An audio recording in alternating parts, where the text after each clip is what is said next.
Morning, good afternoon, good evening. Country of Mozambique is burning. The nation had their elections in October, and there have been disputed election results. The Constitutional Court has decided on the case. There's ruled that the ruling party, Frelimo, won the elections. Although one does not know the details of the election process, but nonetheless, one cannot dispute that there were known irregularities. We know, and we've seen it, we've seen the evidence for our own self, of Zimbabweans who voted in those elections. So the issue of was the election free, fair, and credible cannot be ruled out. The process was not free, fair, and credible. And it is tragic that Mozambique, just like Zimbabwe, has failed to hold free, fair, and credible elections. And for Mozambique, since 1975, and for Zimbabwe, since 1980. This is just unbelievable. We can't even hold free, fair, and credible elections. How long is this going to carry on? Ben, good afternoon to you. Good day to you and good day to our listeners. Thank you for joining us. You know, democracy is not all about, following the constitution to the letter, especially when the constitution itself gives absolute power to the ruling elite. So, when we, I'll give you an example with Zimbabwe, right? Zimbabwe, when you have a dispute with election results, you're supposed to go to the constitutional court. But then you find out that whoever is the constitutional court has been appointed by the ruling elite. I mean, basically, that's a foregone conclusion. It's done.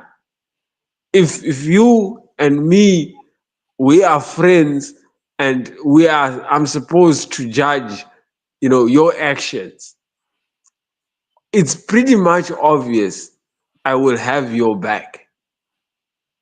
And there is no difference with what we have seen here in Mozambique. When they said they're going to approach the constitutional court, it's just a mere formality. It was a done deal already. Just the same way it was a done deal when appointments of the electoral commission are done by the ruling elite. So that is not democracy. Democracy is not just following a constitution that is already biased already. It's a useless document when it's like that. There is no fairness. There is no, it basically doesn't protect anybody from the ruling elite. And this is what we are seeing now. Yeah. Well, the court's decision in Mozambique has only sparked fresh street protests. What we're seeing there on the screen is a photograph of somewhere in Maputo, capital city, where people are burning tires and so forth to protest the results. What cannot be disputed is that the process was not transparent, was not free, fair, and credible. How is it possible that they allowed foreigners, Zimbabweans, to vote in those elections. Those are some of the things that should have never been allowed to happen. And this is not the first time that this has happened in Mozambique. This has been happening for some time. So the question comes back, in the case of Mozambique, like I said, one cannot pretend to know all the details. But in the case of Zimbabwe, we know that Zimbabwe, since our independence in 1980, we have failed to hold free, fair, and credible elections. In many respects, one can accept why the people of Mozambique are staging street protests, because the process itself, those responsible for making sure the elections were free, fair, and credible failed to deliver. In Zimbabwe, we have known that the process is flawed.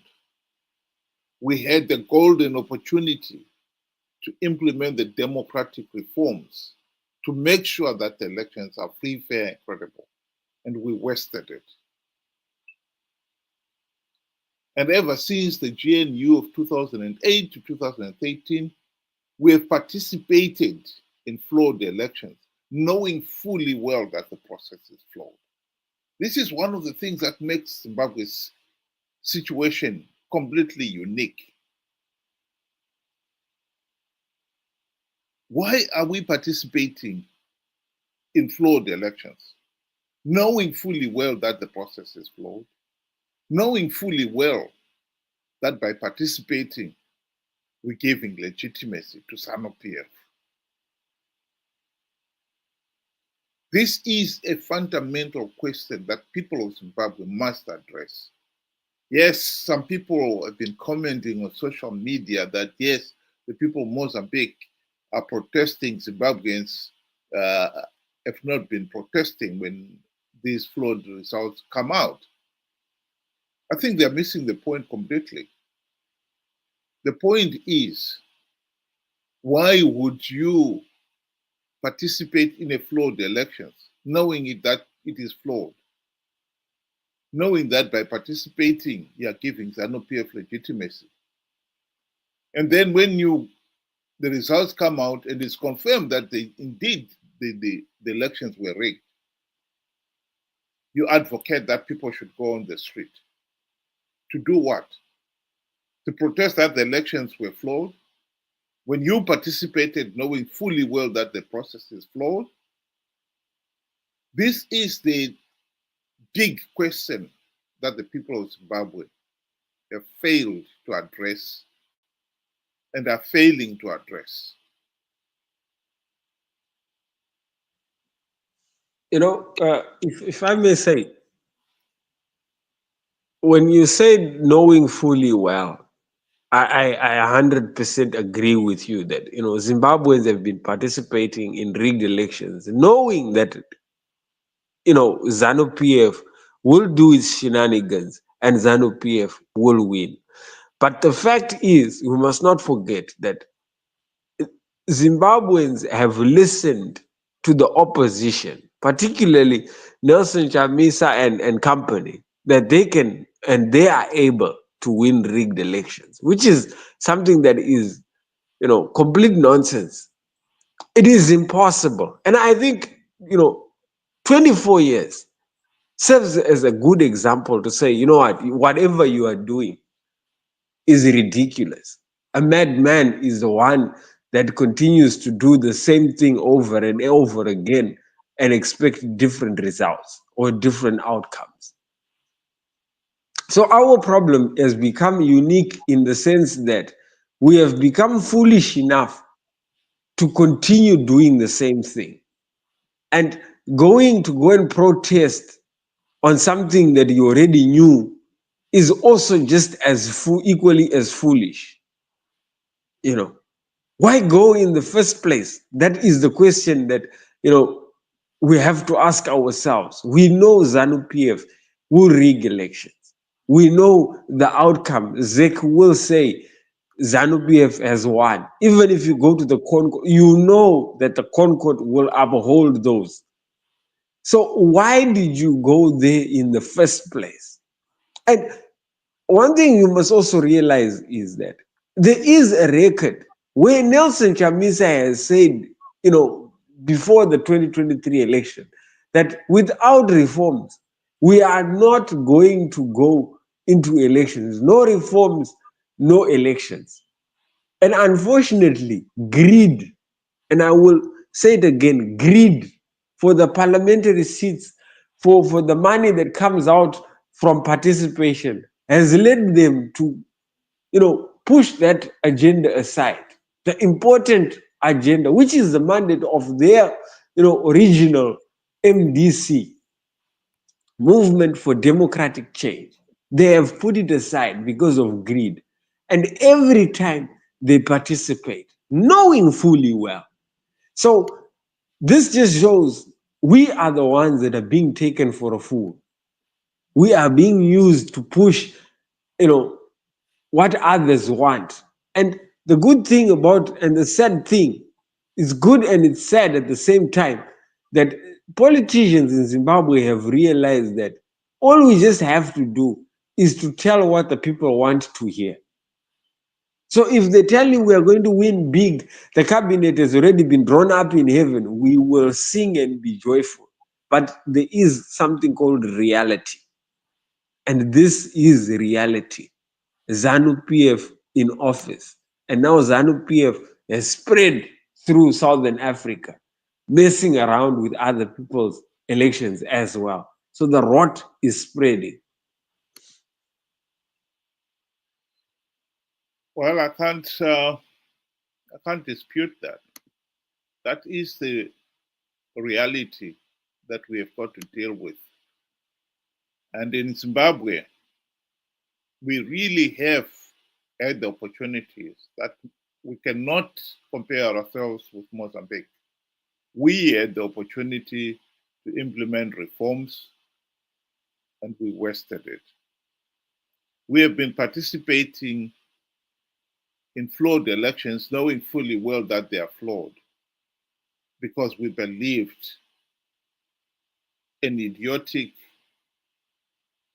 lie that Chamisa has plugged all the vote rigging loopholes. So in the case of Zimbabwe, street protests is not the answer. Looking to SADC is not the answer either. Because SADC did step in to help. And we wasted it. In the case of Mozambique,